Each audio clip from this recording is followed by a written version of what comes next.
Kia ora and Merry Christmas. I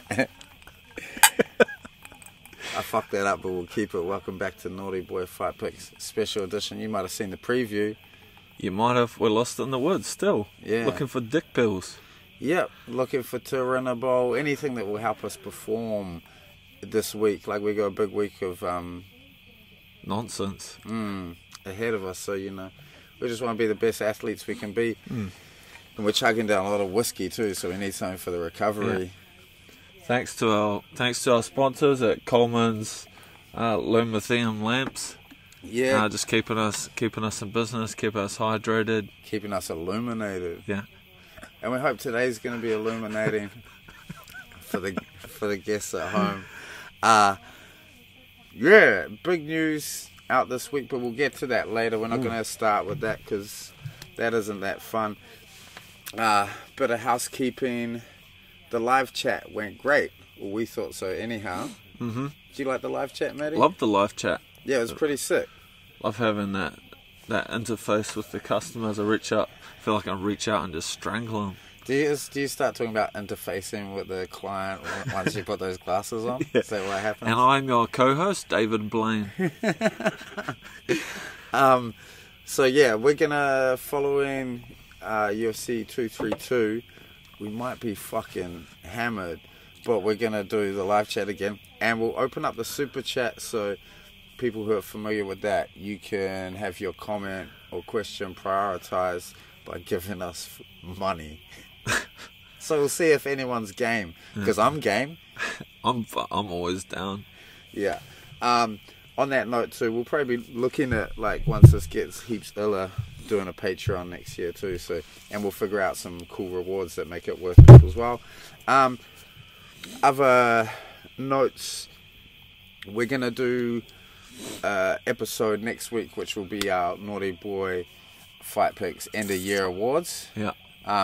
As of yet, I think we got about one category, so we need some help. Yeah, we need a lot of help. Heaps of help. So feel free to fire in suggestions for categories, nominees. Just hit us with a bunch of shit, and we'll nail down a schedule for that very special show. I'm looking forward to it. Yeah. And we'll probably still be out here too. So we're gonna, like, mix up the locations, man. We got some prime real estate out here. Excuse all the insects. Yeah, they're fucking me up, man. Yeah. All right. So I think that's all the housekeeping. Anything you wanted to add? How's your Christmas been, Matty? Well, a wonderful Christmas. As you can see from our jumper, look at this shit. UFC. Screenshot that. Screenshot this. Send it to your friends. Send it to your mum. Yeah. We tried to start a militia today. We've got an army truck, as you can see.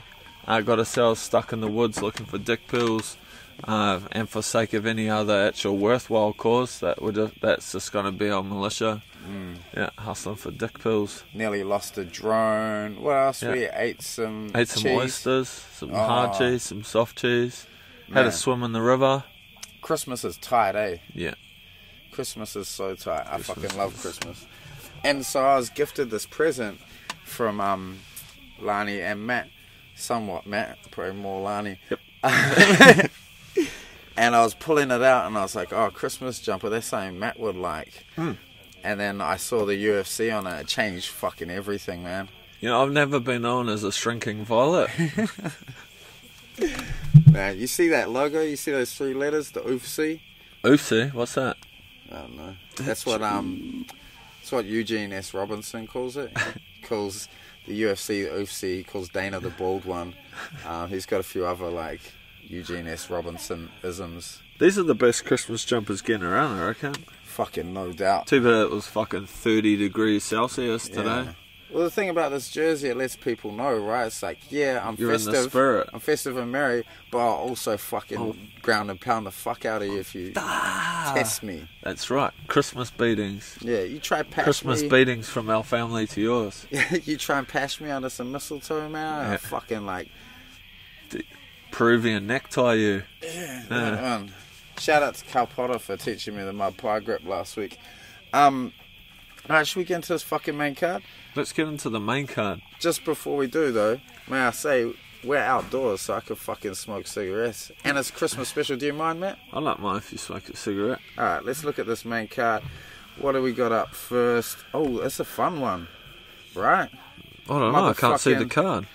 It's motherfucking, Who are we talking about? Chad Mini Mendez versus Alexander No, does he call himself the Great? I feel like every fighter... He changed it. He changed his fight name from something to something else. Alexander Volkanovski. Anyhow... Did he used to be called the Hulk? No, that was old mate. I don't know. Regardless of... Oh, yeah, no, he still calls himself the Great. Every guy called Alexander does. But, so...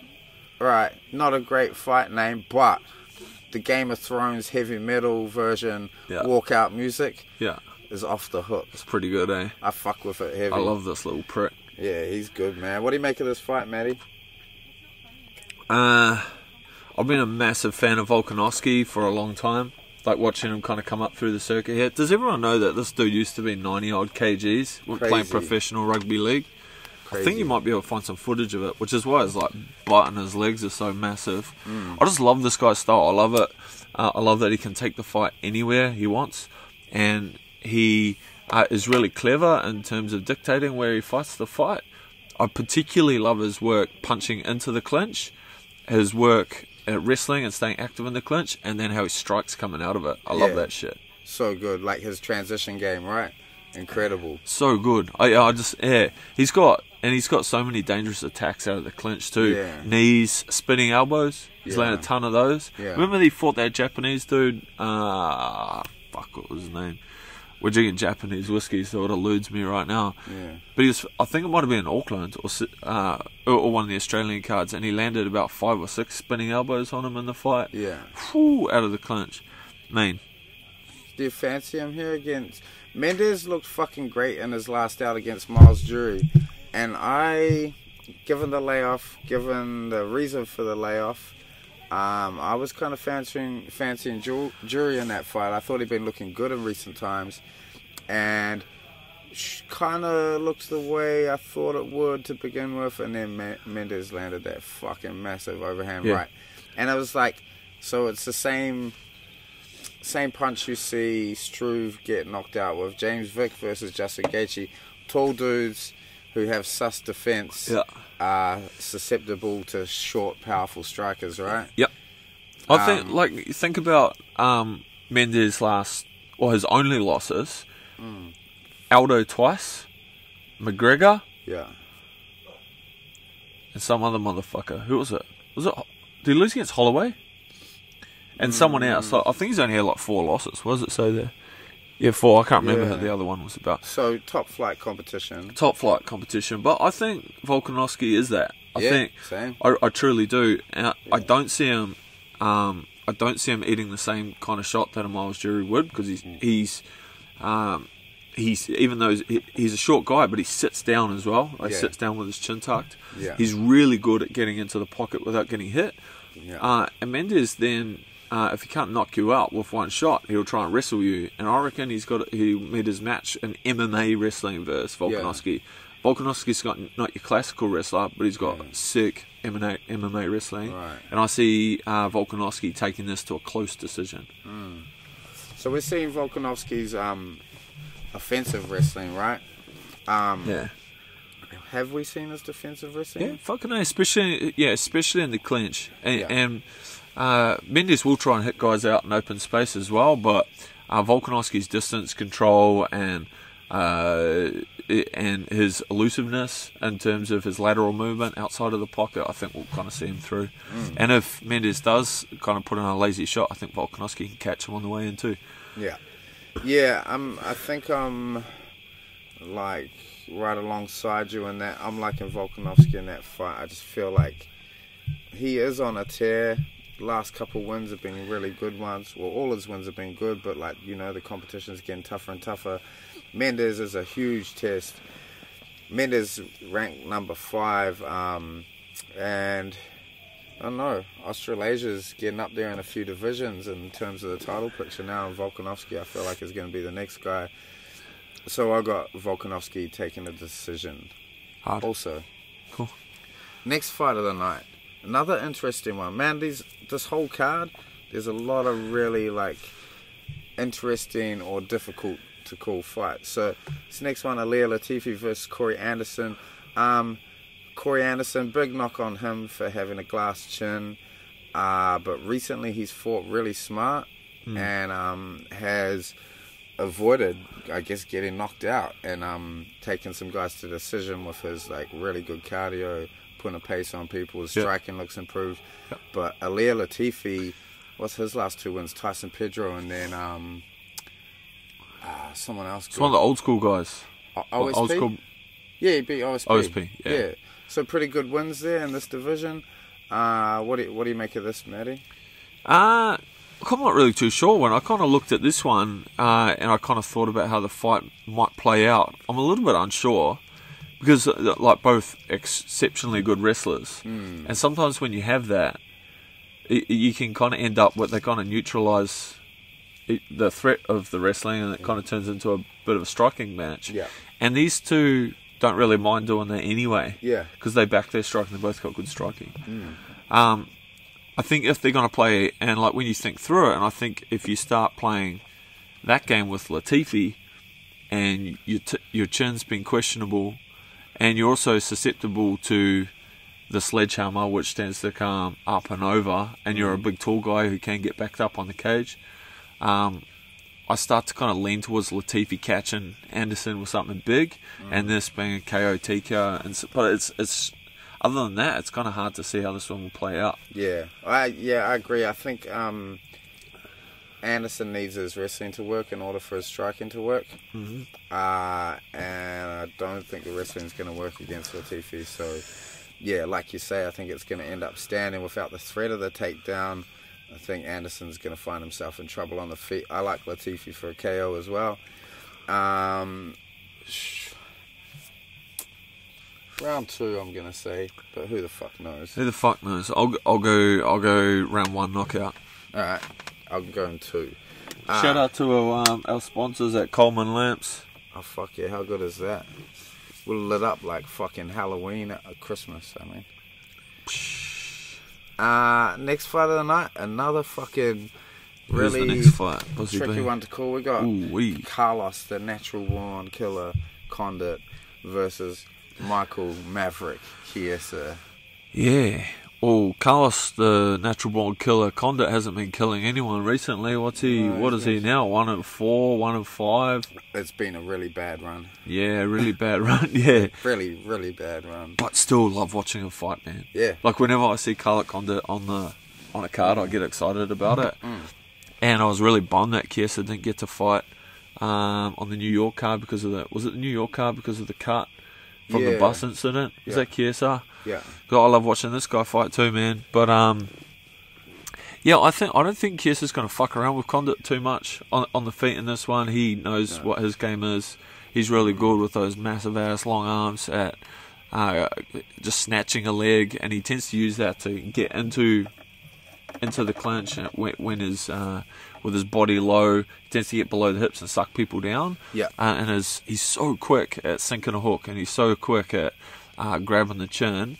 I see that this is going to how this one's going to play out. Carlos Condit likes to get in close and use nasty elbows and shit. You can't do that with Chiesa. Yeah. What do you reckon, Buzzy B? I'm really, really torn by this one. Obviously, Chiesa coming up to welterweight, and he's used to. So he's one of those guys, who's fought at lightweight doing massive weight cuts, and he missed a couple of times recently, did he? Yeah. And so being the bigger guy in order to use his grappling, so he's going to find himself being the smaller guy, just ever so slightly here against Condit. And I think this fight stays on the feet, Condit wins. But Yep. I can't see it staying on the feet. Yeah, Condit doesn't have the greatest takedown defense, but I don't think Chiesa's the greatest takedown artist either. What's his? Damn, man. His takedown accuracy is 40%. But he goes hard in the paint. Like he does it say how many attempts per round? Is that a stat that they give up? Because I imagine there'd be a massive percentage of those. So he gets 2.8 on average in a fight, which is really good. So I think, but yeah, he can like take guys' backs against the fence and shit, right? Yeah. Yeah, I'm favoring Chiesa here, but I'm just wondering if the size is going to play into this, and the size, Chiesa has difficulty with that. But yeah, I think at this point, you can't really pick Carlos Condit, so I'm going to pick Chiesa by submission, probably late in the fight. Third round. Yeah, Condit's tough as fuck. Third round. Alright, brings us to the co-main event of the evening. We have Chris Cyborg, the 145 champ, fighting the 135 champ, Amanda Nunes. What do you think, Jay? Well, lots. So, the big thing I keep thinking about this fight is, I was like, when Cyborg lands something on Nunes, she's going to be like, oh fuck, you know, like I've never felt that before. And then I was like, fuck, is Cyborg going to be the same way when Nunes lands something on her? Because I don't think Cyborg's fought a striker as fluid or as powerful as Nunes either. Yeah, largely I'm just with the size advantage. I think most often it's safer to go with the bigger fight. We saw that with Valentina and Joanna. Yeah. So for that reason, mainly I'm picking Cyborg. But I'm real curious. I think Nunes might be a more fluid striker than Cyborg, but I think Cyborg will be bigger, more powerful. But I think it's really interesting and perhaps closer than the odds would suggest. I reckon Cyborg's going to knock her out straight down the pipe. Hey. Yeah, straight down the pipe. Like Nunes, when she comes forward, she's proved she's hittable, and she takes a lot of punches when she's coming forward, but she just doesn't stop coming forward. She leaps in. And Cyborg's game is coming straight down the guts with hard, straight punches. And I just see that's the perfect kryptonite for someone who tries to come around the outside with big long punches and keeps their head in the centre. And I think size will play in and power will play in, and Cyborg will knock her out. I really think that will happen. And I think if, you know, and I don't think this will happen, that if Cyborg does get hurt by Nunes' hands, that we'll see another side to Cyborg's game, which is Cyborg taking her down and fucking her up on the ground. Yeah, because she can play down there too, you just don't get to see it. Yeah. But she's super good on the ground, accomplished on the ground. Yeah. Alright. We just don't see it. But yeah, I see her coming, maybe second round, KO, TKO, Cyborg, straight down the pipe. That's a very confident pick, I'm hearing. Yeah. Alright. That's my babe. Yeah, so I'm going Cyborg. I'm going Cyborg by decision. Maddie's got Cyborg by KO. Exciting fight, nonetheless, man. See, this is about as high level as we've seen, right, for women's MMA, I think. Yeah, I think so. Well, you got Cyborg's about number 7 or number 8 in the pound for pound best fighter. Yeah. Like, regardless. And I think Nunes is like around 10, 11, 12, something like that. So that's super high caliber fight, regardless of gender. Shout out to our sponsors at Hakushu Single Malt Whiskey Distillery in Japan. Man, Arigato. I wish they were our sponsors. It's got these stupid lamps. Sumimasen, please sponsor us. Arigato. Yeah. Brings us to the next fight of the night. We'll discuss the drama. Let's just talk about the fight first, eh? Yeah, fuck. We'll discuss the other bullshit after. You got the returning John Bones Jones versus number 2 ranked Alexander the Mauler. He didn't go with the great Gustafsson. These guys fought, obviously, it was about 4 years ago. A very close fight, and I think in a fight where we saw John Jones pushed to a point we hadn't really seen before, and no one was expecting it. Gus was a huge underdog in that fight. We watched it the other night. It's a Good fight. This fight coming to you and sponsored by Dick Pills and Tyranobol.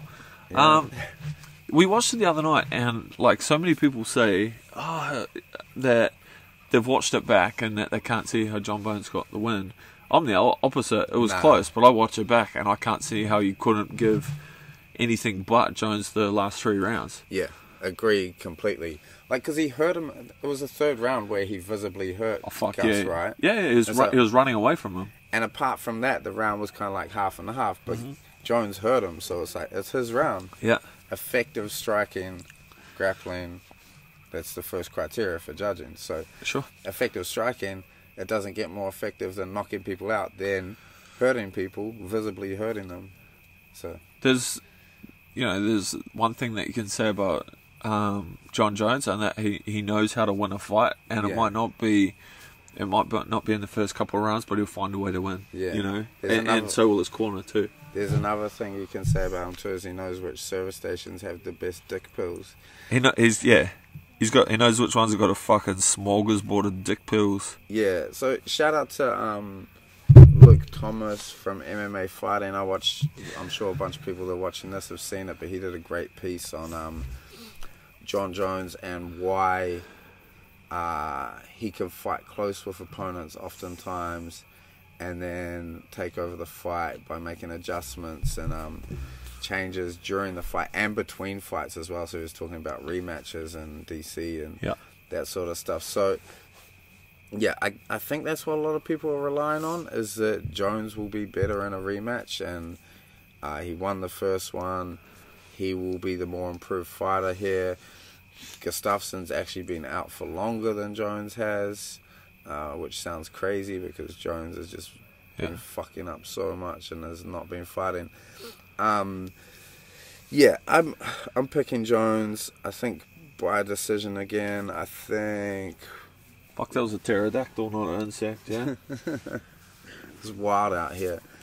Yeah, I just think Jones is the more adaptive, more intelligent fighter inside the cage, and I think he will get the win here. I like to think about how the first fight played out, and I reckon because they haven't been that active, and because we got to see 5 rounds of them fight each other, where they both probably showed some of their best, that's a probably really good comparison, even though it's 4 years ago. Yeah. And what we saw is initially Gustafsson bringing it with his boxing, and what he was doing really well was moving laterally constantly, and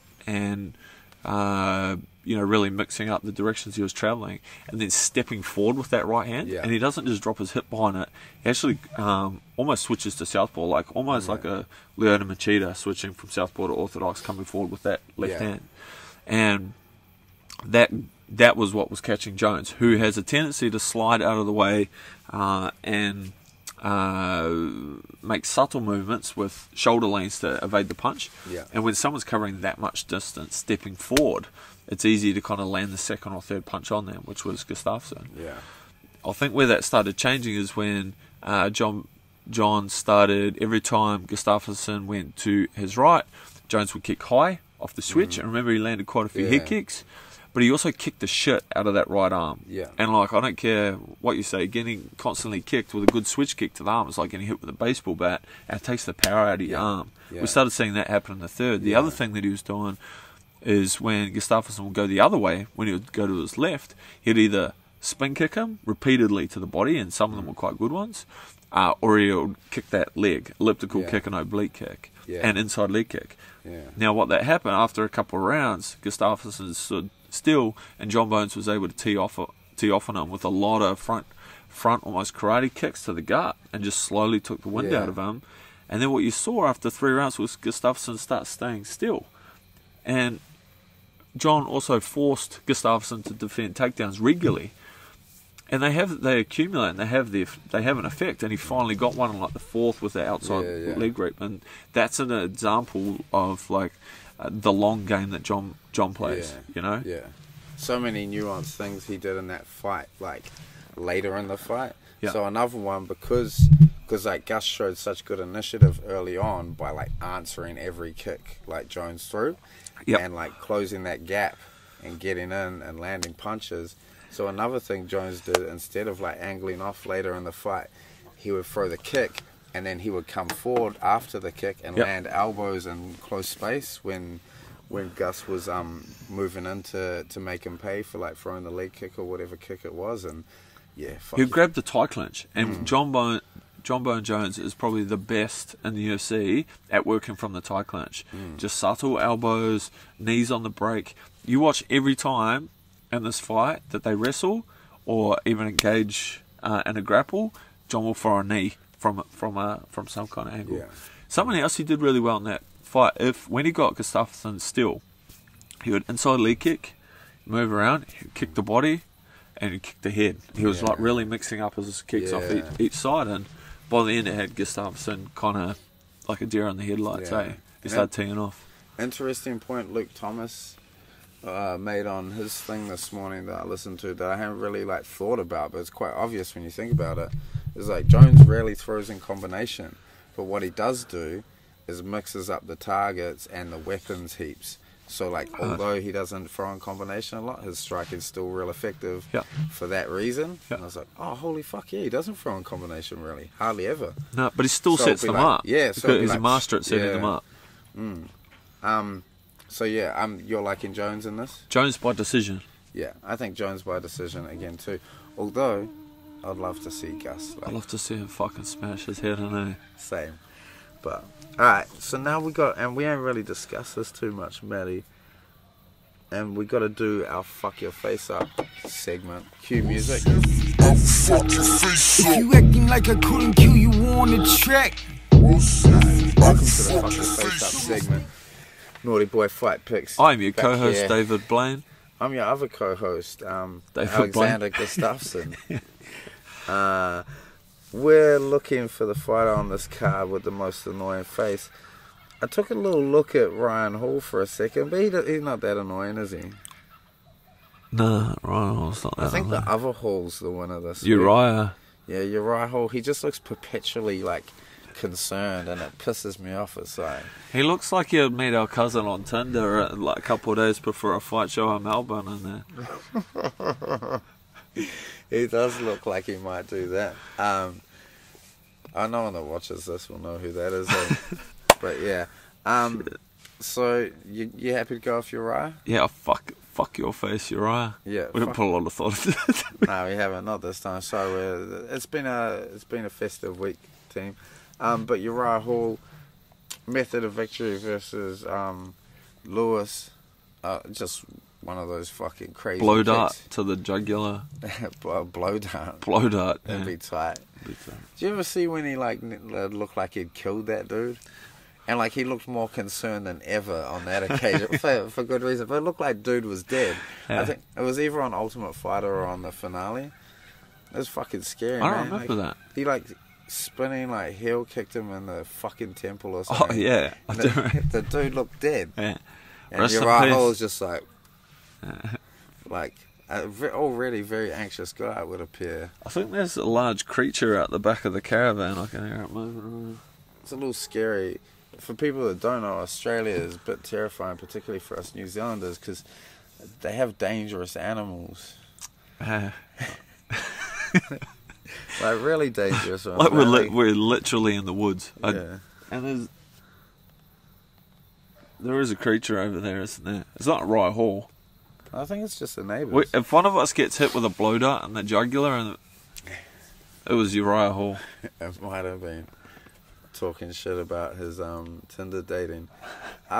So, just a quick scan through this card, Matty. Anything you're particularly excited about? There's some good fights, man. Like Callagher Jackson, Nathaniel Wood versus Andre Ewell could be good.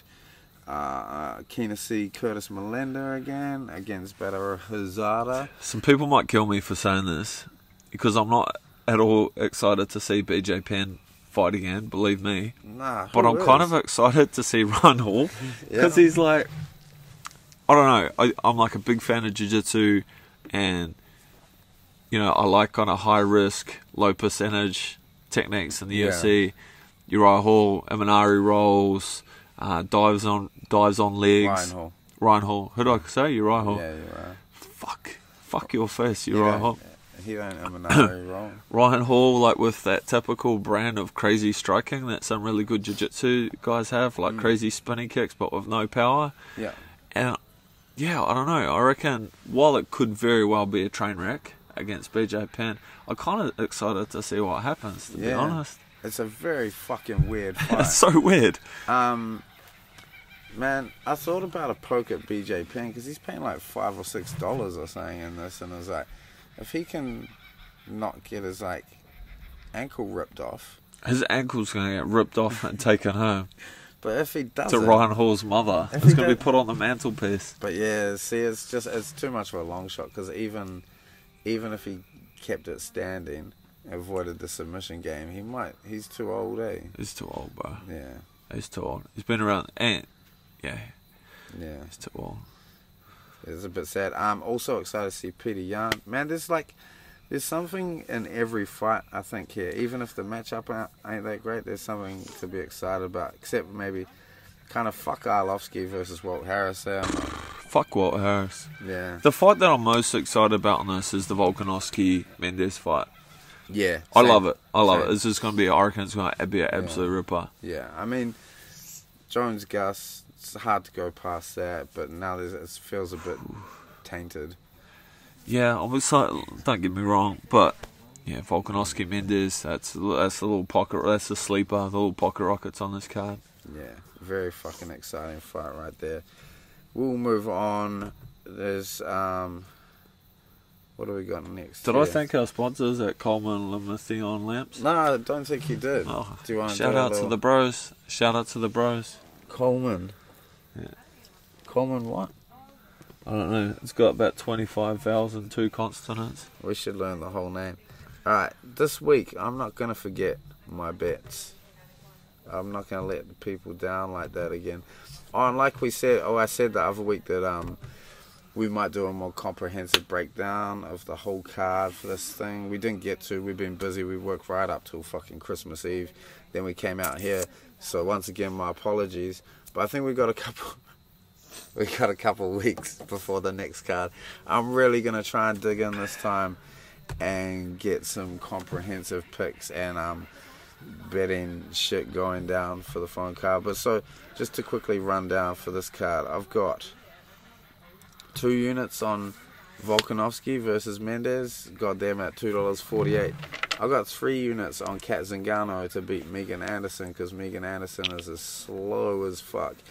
And I think Zingano can duck under those looping slow shots and take her down repeatedly. Zingano was paying $1.71 when I got that.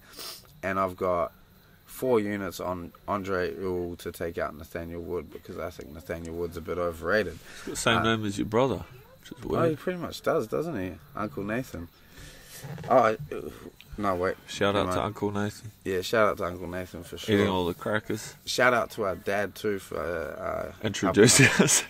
yeah, and helping us out with the camera angles. Yeah. Hope this is better, Dad. Your sons have made it. Yeah, we did it. Those are my straight picks for parlays. I got Zingano parlayed with Peter Yan. I've got John Jones parlayed with Cyborg. I got Montel Jackson parlayed with Millender.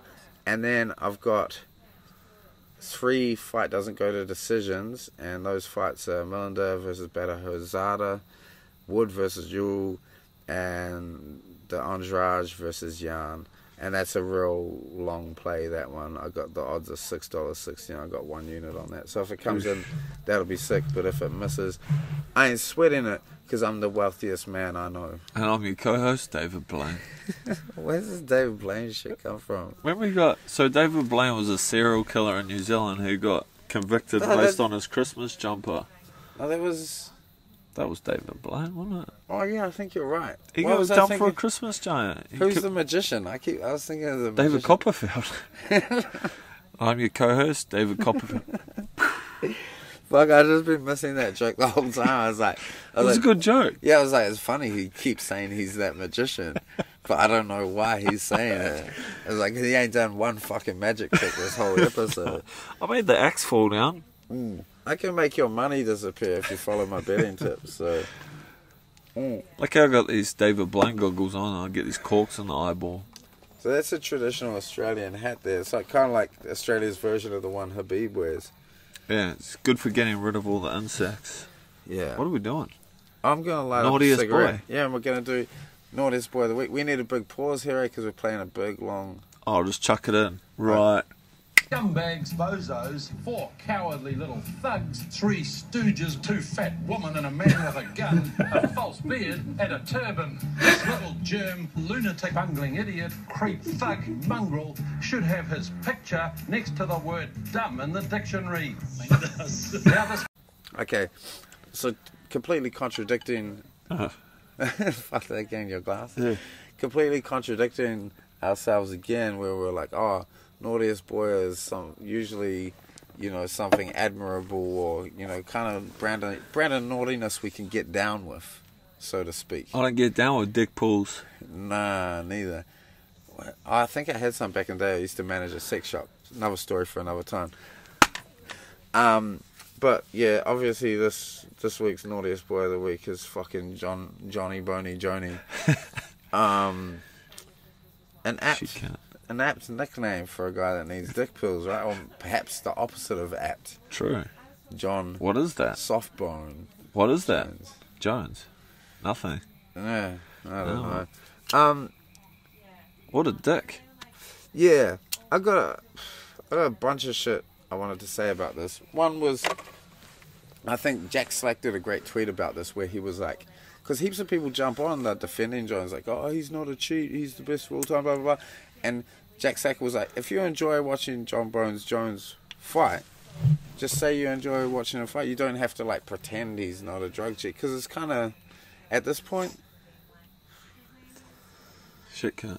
Yeah, I err on the side, I think fighters should be able to... They should have more access to things that allow them to perform at this crazy level and do training camps and fight 4 times a year. All this crazy shit. I think they should be allowed more. But while you're not, you got a bunch of fighters who are pissing clean all the time, and then you got this guy pissing dirty all the time, and then the whole card getting moved for his sake. And they're saying that it's residual shit in his system. Fuck that. Bullshit. That was 2017, man. And he's been pissing clean. And so this is the part I have real difficulty with. Then they're saying, oh, we don't really know about how it stays in your system and shit. But then the USADA guys are saying, oh, but we're happy to pass him a fight. It's like, okay, so you know so little about the substance. Don't know really how it will linger in your body, why it will reappear when it hasn't appeared on previous tests. And I'm no expert in this field. It's very complicated shit. Dick pills. But I think John Jones might be a drug cheat. Hey, look, I'm pretty sure. Do you know? Fuck that guy. Do you know? I've had a lot of whiskey, but that's a long drive on a good day, like from Las Vegas to LA. Yeah. I just feel sorry for all the motherfuckers that bought a ticket, bought accommodation, bought flights. Yeah. Like, before you even start thinking about the fighters, think about the fans who, you know, they fund the sport. Without fans, you can't have a sport. And then all the fighters who the fans pay to see, who make their living from it, who are also getting fucked around, all because of this one dickhead at the top. Yeah, the naughtiest boy of the week, John Bone Jones. They're going to get taxed more. They get taxed more. The camps have to move. The media has to move. It's a logistical fucking nightmare. But what I want to say, I don't know, John Jones is a bit of a dick, and at this point, so I really want to see him fight again. I'm a fan of the dude in the cage, right? I want to see him fight. But at this point, with this much bullshit, I would have preferred if they just took him off the card. Same. Megan Anderson had to find out about this on the internet. I think most of the fighters did. Fuck, that's a pretty shit way to do business, true? Yeah, but I mean, that's the business model the UFC runs. Fuck, stink. Yeah, so naughtiest boy of the week. Are we going to send him out a patch? Guess so. That's the custom, right? Yeah, give him a little patch, right. Johnny. Johnny, if you're watching, send us your address. We're going to send you out a naughty boy and fight. And a Coleman lantern. Yeah, and a fight patch. And one of these silly hats. Yeah. You can chuck the patch on your shorts, or, like, I don't know, like your bag you hide your steroids in, or, fuck, I don't know, chuck it on Greg Jackson. Tape it to his forehead. He'll love it. He will love that. Yeah. Alright, we're going to look at some comments from the last video. We didn't get comments on the live chat for some reason. I feel like it's some sort of fucking colossal fuck up, but who really knows how? No these things comments. are. Nah, which is weird because we got them in the chat, and I think maybe that's how it runs. Shout out to Hickson who liked our little promo video today. Hickson liked it. Another fucking asshole hassling us about timestamps. Hey, look. Hey, timestamp this.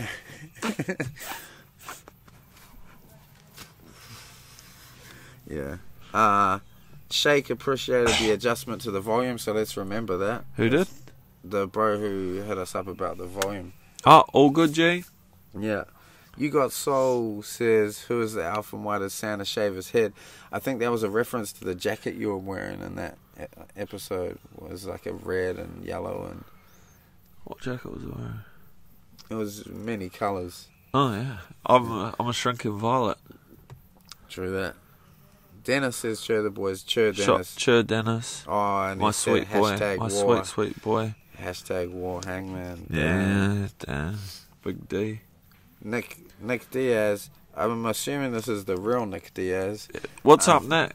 Shout out Nick. Shout out to Stockton, Nick man. Diaz. Stockton. Hashtag Stockton. 209. 209. I drove through Stockton. I went to In-N-Out Burger there. I didn't see Nick. Oh, that's a shame. Yeah. He says, before you made better predictions, whereas prelims. I don't know, man. I guess we already answered that. Stinky Flowada, I remember this guy, a bit of a smart ass. Oh, here we go. This will be good. Stinky Florida. He's the guy that likes talking about having sex with sheep, yeah? Yeah, that's right. He says, Big jerk. great show, boys. Thanks for the insights. That's nice. Shout out to Stinky Florida. Where's the snide little remark? I know it's in there somewhere. Yeah, just a quick suggestion. I'm glad you sorted out the microphone issues, but I think you might need to get a separate microphone for Matt that he can hold closer because I can't hear him over his shirt. Jesus, I had to put ice packs on my retinas after looking at that. Shout out to Jesus. It's his birthday today in Australia. Shout out Jesus. And Stinky Florida. Oh, that guy. Yeah, I told you there'd be a snide little comment there. Yeah, no, it was good. It's funny though, right? Shout out to Stinky. What is this? We don't need Big Stinky. Sports fan. This is my favourite name of anyone on YouTube. I think sports fan. Better be wacky tobacco. I don't know what the fuck he's talking about. I agree. Offensive sock says, lol, you fucks. That's a compliment. Thank you, offensive sock. Oh, he was the guy that we weren't sure whether. Yeah. Oh shit. Yeah, from the other week. Keep a tight perimeter. Holy fuck, these. Where's the axe? Bro, these moths out here are fucking enormous. Yeah. Look We're at not that. here to fuck spiders, but if the moth's right.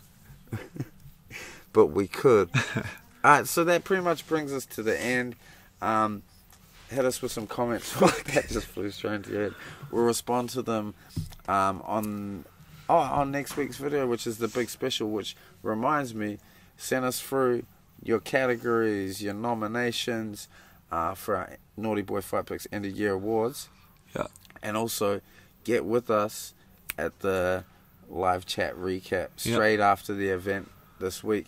Give us about, I don't know, 10, 15 minutes? 10, 15, yeah, depending how pissed we are, depending how long it takes to set up all the equipment. Yeah, but we got it sussed now, and pre-warning, we could be drunk. Just want to say thanks for tuning in. Please like and subscribe. Information to get at us, email and all that bullshit is in the description for the video. So please holler at us with those suggestions for the end of year awards and tune in for the live. Yeah, chat. tune in for the live I chat. pretty much just said that twice. Hashtag Stockton. Yeah, 209. Thank you. I'm your co-host, David Blaine. I'm your co-host, David Copperfield.